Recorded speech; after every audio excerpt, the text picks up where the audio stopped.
The Bundesliga is the most profitable league in football. How did you accomplish that? Well, first of all, I think it's part of the German mentality only to spend what you have, and that helps, of course. On the other hand side, we have well-known and as one of the best licensing systems, recognized licensing systems of the world. We have a licensing system where each club has to prove that he can afford to play a league season, and those two things, the licensing system on the one hand side, but also the German mentality on the other hand side, helps, of course, to get to this goal. The Bundesliga has the highest match attendance in Europe. How did you achieve that? Most of all because the games are attractive. Because a former national coach of the German team in 1954, who won the World Cup, said, "You know why people go to the stadium? Because they don't know how it ends." And the Bundesliga is the most unpredictable league, where a lot of decisions are made at the end of the season, and each team can beat each other. So this, of course, makes the game attractive. On the other hand side, we have, since the World Cup 2006, the most modern stadium infrastructure, and we have, relatively to other leagues, very low ticket prices, which makes it affordable. And a lot of clubs stop their season ticket sale so that families, fans, kids can see the team during one season.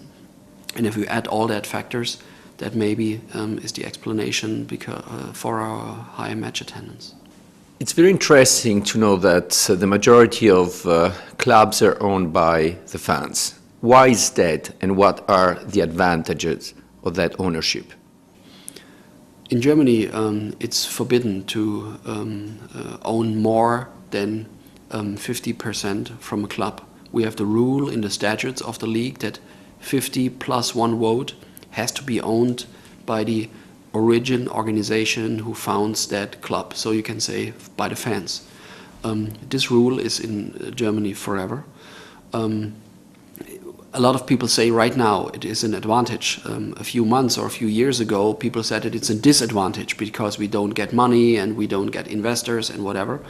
Right now, people see it as an advantage. Maybe someday the times will change again and we see again that this is a disadvantage.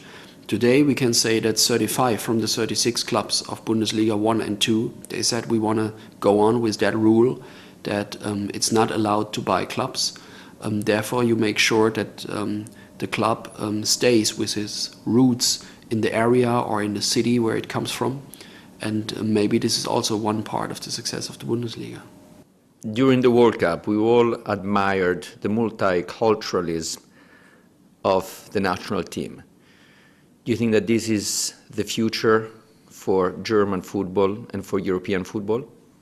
Well, the national team of Germany today reflects the society of Germany. It's a multicultural society where people come to, where people live here, where people love to be here, and the national team, as you see that way, is pretty much different compared to former days. In 1998, all players played for Germany had German parents. Right now we have a lot of players with migration backgrounds. Nevertheless, they play for Germany and they play it very well. This will not change anymore in the future because the German society will not change anymore. So the German national team is right now proof of success, hopefully, for the German national model. The youth of the national team impressed the world during the World Cup. Can you speak about your youth program and why it has been so successful? The national team today is, with less than 25 years, the youngest team ever played for Germany a World Cup. And as far as I'm informed, also the youngest team in the whole World Cup in 2010. In 2002, 2003, for the first time, running a youth academy became an obligation for a club if you want to play Bundesliga 1 or Bundesliga 2. Since then, more than €500 million was invested by the clubs of Bundesliga 1 and 2. And right now, if you see players like Neuer, Khedira or Özil, they are 20, 21, 22 years old. And if you look back a little bit, then this is the first generation, you can say, which started in that youth academies and going through all that levels. In these youth academies, you have to have a certain number of teams, you have to have a certain number of coaches which are educated, which have a coaching license. And it started with teams under 12. This is the first team you have to run if you run a youth academy. And all these players go to these under 12, under 13, under 14 teams. And for that reason, the Bundesliga and the managers who run these academies can be very proud of, on the one hand side. And on the other hand side, we can really looking forward because some other players will follow in the next years. Unlike EPL, La Liga and Serie A, Bundesliga only has one internationally recognized team, Bayern München. Why is that, and how can you change this?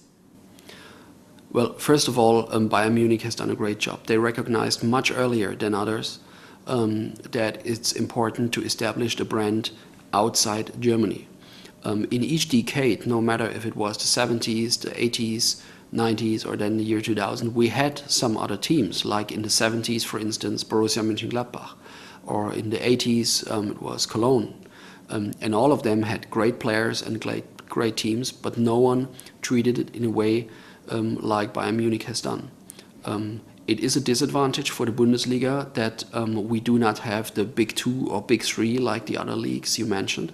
But on the other hand side, especially in the last years, teams like Werder Bremen or Schalke 04, they made it in a better way. But what you talk about is really one way to improve the global presence of the Bundesliga, to show the world that we have more than only one team, beside the fact that, of course, Bayern Munich is the greatest one in Germany. Despite your outstanding performances during the World Cup, the strength of your business model, the youth of your team, you still have to achieve the international recognition of the EPL, La Liga and Serie A.